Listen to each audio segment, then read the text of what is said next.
नमस्कार, आप देख रहे हैं बड़ी खबर और मैं हूं नगमा। चुनाव प्रचार जोर शोर से चल रहे हैं। कम से कम पहले चरण के चुनाव के लिए सभी नेताओं ने अपनी पूरी ताकत लगा दी है और ज्यादातर एक दूसरे पर आरोप प्रत्यारोप ही लग रहे हैं, तीखे बयान आ रहे हैं। ऐसे में एक अलग तस्वीर सामने आई है और ये है बुलंदशहर के पास की तस्वीर। यहां पर प्रियंका गांधी खुली जीप पर खड़ी होकर जा रही थी तो दूसरी तरफ से अखिलेश यादव और जयंत चौधरी आ रहे थे। ये हम आपको तस्वीरें दिखा रहे हैं।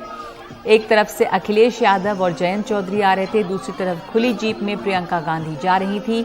उन्होंने हाथ हिलाकर प्रियंका गांधी का अभिवादन किया। प्रियंका ने भी जवाब में अभिवादन किया।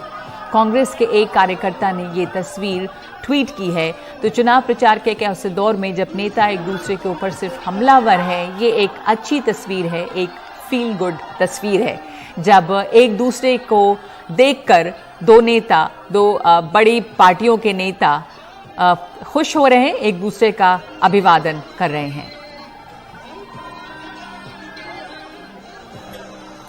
तो कांग्रेस महासचिव प्रियंका गांधी ने सयाना में भारी बारिश में जनसंपर्क जारी रखा। बारिश में उन लोगों का भी उत्साह नहीं टूटा जो प्रियंका से मिलने के लिए आए थे। प्रियंका गांधी ने ट्रैक्टर पर बैठकर जनसंपर्क किया।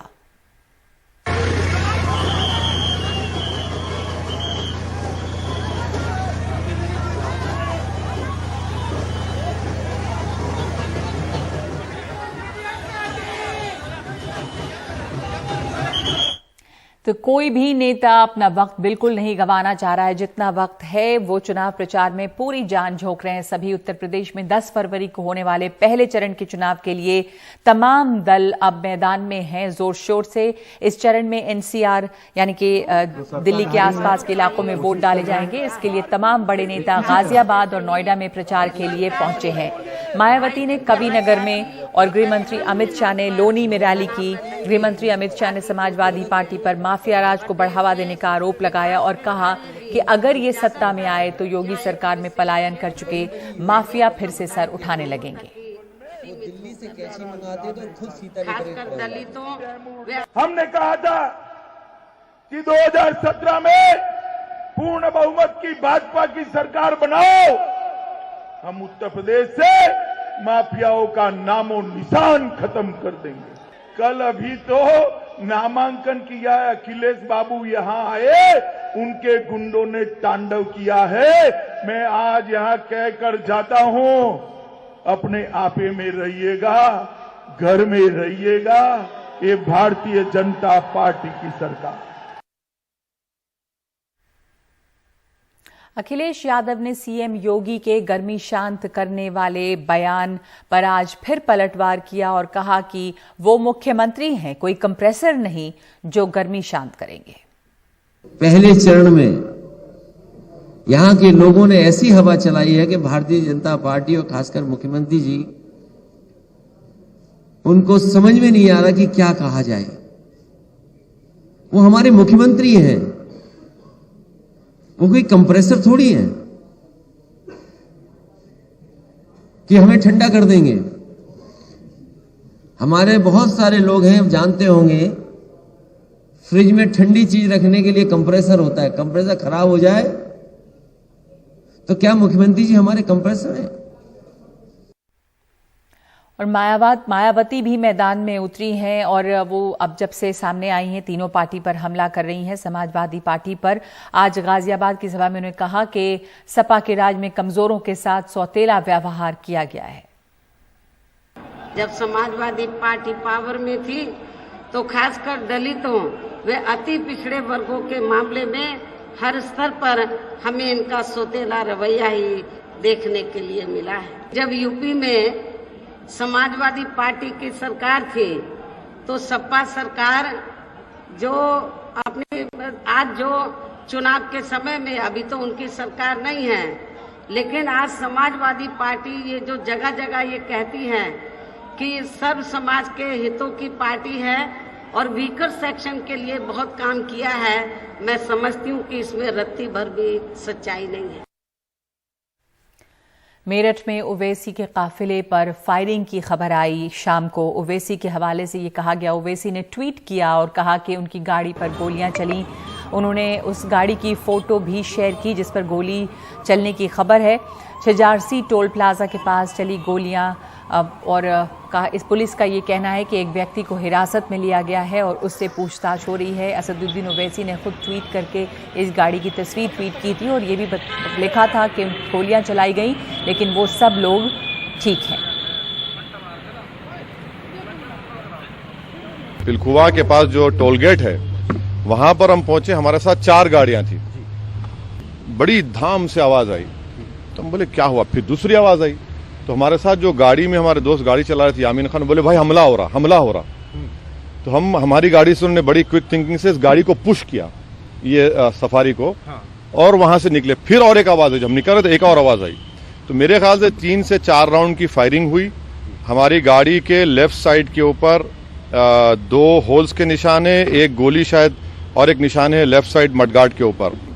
अल्लाह बचाना जब चाहता है तो कोई कुछ नहीं कर सकता। हमको कई बार लोग धमकी देते हैं, हमारे घर पर अभी हम कई मर्तबा हमला हुआ। तो अब ये सरकार का काम है कि इंडिपेंडेंट जांच करवाएं और इसका सही तरीके इनको पकड़ा जाए।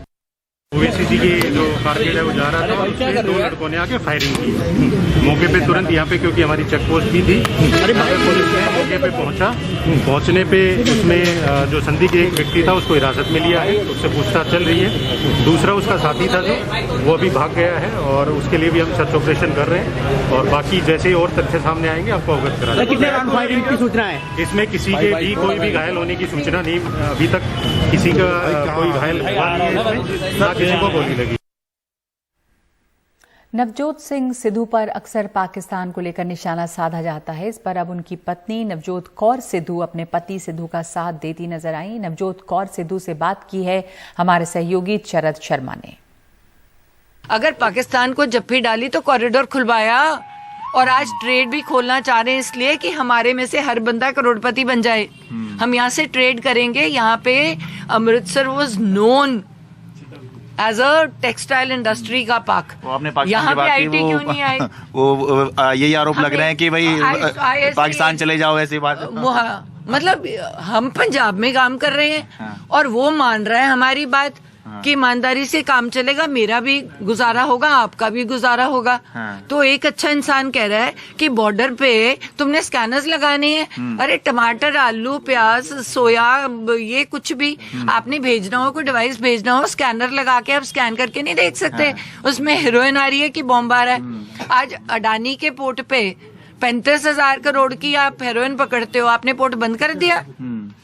आप हमारा कॉरिडोर नहीं खोल रहे। हम 35 कंट्रीज से जुड़ते हैं। हमारा कपड़ा भी आज यहाँ से हम टेक्सटाइल क्यों बंद हुआ? क्योंकि दुबई जाके वाया दुबई या कराची पोर्ट वहाँ पे जाके पाकिस्तान को एंड में पहुंचता है। अगर यहाँ से कॉरिडोर खुल जाए, ये पाकिस्तान के साथ में ट्रेड शुरू हो जाए तो ये काम का हर एक के पास काम है, एक दिन में काम है। इस बीच सिद्धू ने कहा है कि अकाली दल खाली दल है। जानवर जो सैकदा ना ते जूआं भी छड्ड के भज जांदियां। ਇਹ ਭਗੌੜਾ ਹੋ ਕੇ ਆਇਆ, ਇਹ ਜੂ ਹੈ ਜੂ ਸੁਖਬੀਰ ਦੀ, ਉਹ ਸਹਿਕਦਾ। ਅਕਾਲੀ ਦਲ ਖਾਲੀ ਦਲ ਹੋਈ ਤੁਰੀ ਜਾਂਦਾ। ਇਹਨਾਂ ਨੂੰ ਲੱਗਦਾ ਵੀ ਜੇ ਸਿੱਧੂ ਆ ਗਿਆ ਬਦਲਾਵ ਕਰੂ, ਜੇ ਸਿੱਧੂ ਆ ਗਿਆ ਨਵਾਂ ਸਿਰਜਣ ਕਰੂ। ਇਸ ਕਰਕੇ ਇਹ ਬਹੁਤ ਜ਼ਰੂਰੀ ਹੈ ਕਿ ਲੋਕ ਇਹ ਸੋਚਣ ਔਰ ਇਹ ਦੇਖਣ ਇਹ ਕੀ ਛੜਯੰਤਰ ਚੱਲ ਰਿਹਾ। ਅਸੀਂ ਝੋਟਾ ਮਾਰਨਾ, ਝੋਟਾ चिचड़ आपे मर जाने मजीठिए वर्गे, यदि तो कोई औकात ही है नहीं। टीएमसी के सांसदों ने आज उस जगह पर प्रदर्शन किया जहां बीजेपी सरकार ने नेताजी की प्रतिमा लगाने का ऐलान किया है। प्रतिमा लगने तक वहां होलोग्राम लगाया गया था लेकिन आज वो भी नजर नहीं आया।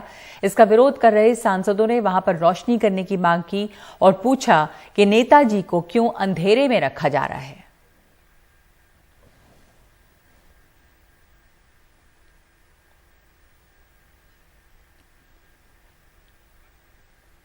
कर्नाटका की एक यूनिवर्सिटी में हिजाब को लेकर एक समस्या खड़ी हो गई है। तो विवाद ये है कि लड़कियां जो हिजाब पहनकर आती हैं उन्हें हिजाब पहनने की इजाजत नहीं है। उडुपी से मामला शुरू हुआ था, अब कुदापुरा और भद्रावती तक पहुंचा है।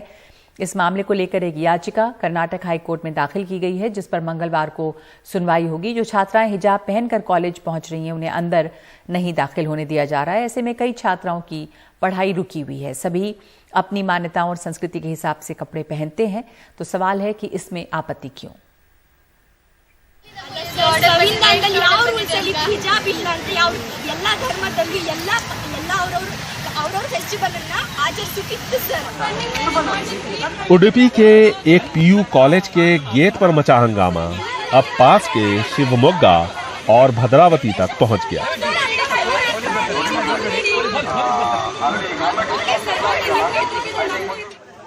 मामला हाल ही में उडुपी से शुरू हुआ, जब दक्षिणपंथी संगठनों ने हिजाब पर ऐतराज जताते हुए कहा कि अगर एक संप्रदाय विशेष को छूट दी गई तो छात्र भगवा वस्त्र पहनकर कॉलेज जाएंगे। कुछ छात्र भगवा पट्टी के साथ पहुंच भी गए।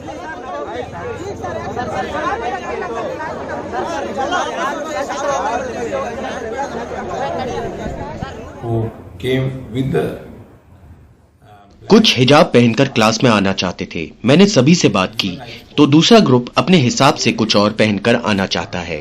ऐसे में हम किसी को भी माहौल खराब करने नहीं देंगे। हम इन चीजों की इजाजत नहीं दे सकते।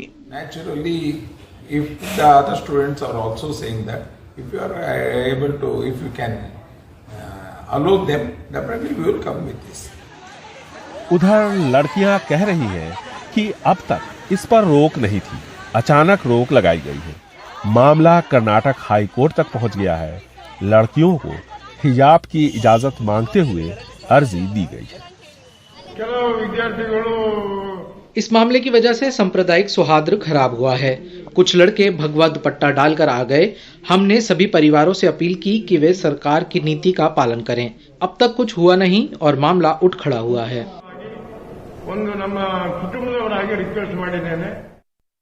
अगले साल यहाँ विधानसभा के चुनाव होने हैं।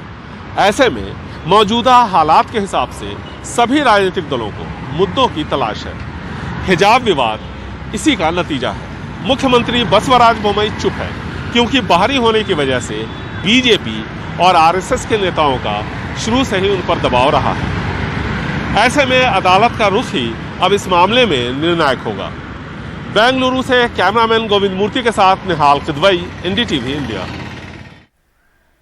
मेरठ में ओवैसी के काफिले पर फायरिंग जो हुई है, इस मामले में एक सीसीटीवी फुटेज भी सामने आई है और ये है वो सीसीटीवी फुटेज जिसमें एक लड़का गोली चलाकर भागता हुआ नजर आ रहा है। तो ये वो सीसीटीवी फुटेज है जिसमें एक लड़का गोली चलाकर भागता हुआ नजर आ रहा है। इस बीच पुलिस का कहना है कि एक व्यक्ति को इस मामले में हिरासत में लिया गया है और उससे पूछताछ हो रही है। असदुद्दीन ओवैसी के काफिले पर एक टोल के पास आज हमला हुआ है और उनका कहना है कि गोलियां चलाई गई हैं, गाड़ी में गोली लगी है, एक मडगार्ड के ऊपर भी गोली लगी है। ये मेरठ का मामला है। वहां पे पिलखवा के आगे एक टोल पे ये हादसा हुआ है जिसकी ये सीसीटीवी फुटेज सामने आई है।